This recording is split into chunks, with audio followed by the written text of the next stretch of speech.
Scoop. Harley-Davidson Milwaukee 8 trademarked. The U.S. Patent and Trademark Office asked Harley for more information, specifically asking if Milwaukee or 8 hold any meaning or significance in regards to engines.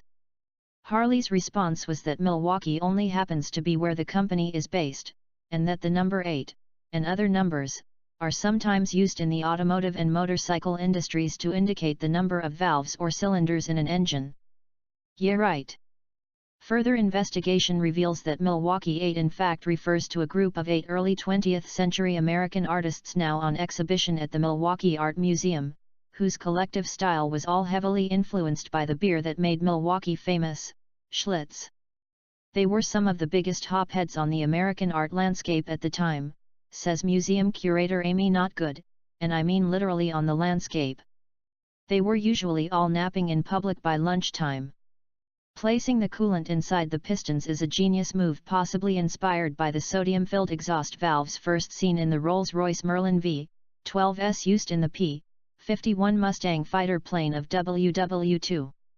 As part of Project Rushmore 2 years ago, Harley introduced the twin-cooled high-output Twin-Chem 103, which used a pair of small radiators and introduced liquid cooling to that motor. It was easy enough to conceal that plumbing on a touring bike with lowers, but how would HD bring liquid cooling to its unfaired machines? Now we have the answer, and it's rumored to be called Project Swillmore. We're pretty certain it will work like this. In addition to a special cloisonné key fob, 1 year pass to the HD Museum and a t-shirt from the new HD Rally Point in Sturgis, each buyer of a Project Swillmore bike will receive a 12er of Schlitz. While the buyer consumes 8 of the Schlitzes and wanders through the parts and accessories and motor clothes departments, the other 4 will be dealer installed into his engine, rather than routing coolant to the hottest parts of the engine. The genius of the new design is that the coolant will already be inside the pistons, eliminating the need for radiators or hoses, which it appears will remain on all the Project Swillmore bikes anyway because market research seems to have revealed that many HD target consumers thought that stuff looks pretty cool after all. Beer cans really are a classic American design motif. While the 2 external Schlitzes are only for show, having a spare set of pistons along is never a bad idea. Wild Bill Jelbka wasn't the first guy to mount beer cans on his machine, but he was probably the coolest. Will the Project Swillmore machines draw other cues from his road dog? From a marketing standpoint, the tie-in with Schlitz couldn't be more perfect.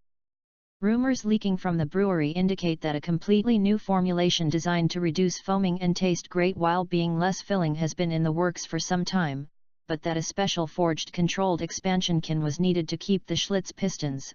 We believe HD has filed a trademark for the term Schlittons, from expanding too rapidly. While other factories experiment with variable valve timing, we hear that HD may indeed be on the edge of inventing fully adjustable compression ratio technology, FACRT. As the Schlitz heats up and the Schlittons expand, compression rises, increasing power and torque up to the point at which it's all released in one big, gaseous cloud of beer steam, the sound of which Harley is also reportedly attempting to trademark along with its bike's distinctive exhaust note. At that point, the rider can either install the spare Schlittons from the cooling system or stop at a convenience store for a fresh 12-pack.